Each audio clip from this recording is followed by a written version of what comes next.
বাবারে, আমাকে এখন রাজভবনে ডাকলে আমি আর যাব না, রাজভবনে আমি আর যাচ্ছি না ভাই।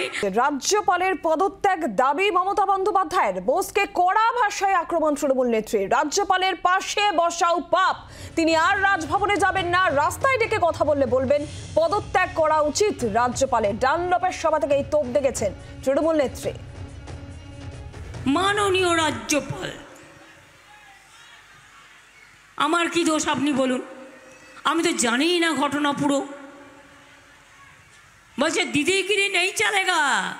आई बोली वो तो सच है, दादागिरी नहीं चलेगा, दीदीगिरी नहीं चलेगा, लेकिन राज्यपाल पहले आपको तो पदत्याग करना चाहिए। Who are you to torture the women?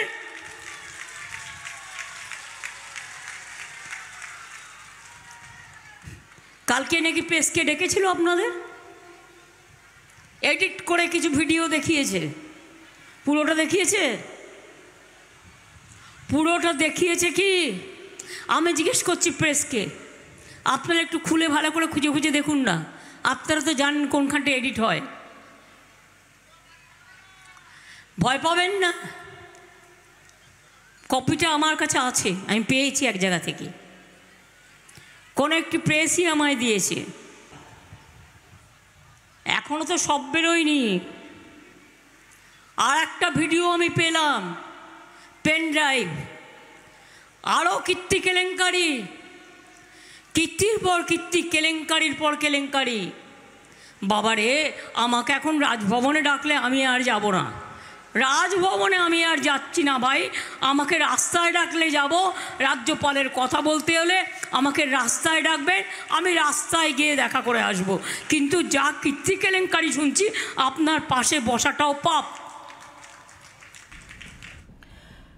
বিজেপির প্রতিক্রিয়া নেব। রাজ্য বিজেপির সভাপতি সুকান্ত মজুমদার এই মুহূর্তে টেলিফোন লাইনে রয়েছেন। সুকান্ত বাবু, রাজ্যপালের পদত্যাগ দাবি করছেন মমতা বন্দ্যোপাধ্যায় এবং রীতিমতন কড়া ভাষায় আক্রমণ সেরেছেন তিনি। তিনি বলছেন যে রাজ্যপালের পাশে বসাও পাপ। আপনি কি বলবেন? দেখুন, মুখ্যমন্ত্রী নাটক করছেন ভোটের আগে এবং ডবল স্ট্যান্ডার্ড প্লে করছেন। একদিকে উনি বলছেন শেখ শাহজাহান যতক্ষণ না প্রমাণিত হচ্ছে ততক্ষণ শেখ শাহজাহান কিছুই করেন, আর রাজ্যপালের বিরুদ্ধে সব নাকি প্রমাণ হয়ে গেল। আমি জানি না এই মমতা বন্দ্যোপাধ্যায় কংগ্রেসে নারায়ণ দত্ত তিওয়ারির পাশে কিভাবে বসতেন। নারায়ণ দত্ত তিওয়ারি রাজ্যপাল থাকা অবস্থায় রাজভবনে এসকর্ট সার্ভিস নিয়ে গিয়ে ধরা পড়েছিলেন। মমতা বন্দ্যোপাধ্যায়কে একবার উত্তর দিতে বলেন, কংগ্রেসে থাকা অবস্থায় নারায়ণ দত্ত তিওয়ারির সাথে উনি তো একসাথে রাজনীতি করেছেন, ওনার পাশে কিভাবে বসতেন এটার উত্তর দিতে বলুন মমতা বন্দ্যোপাধ্যায়কে। ধন্যবাদ আপনাকে। বাংলার আওয়াজ, বাঙালির আবেগ, জি 24 ঘন্টা।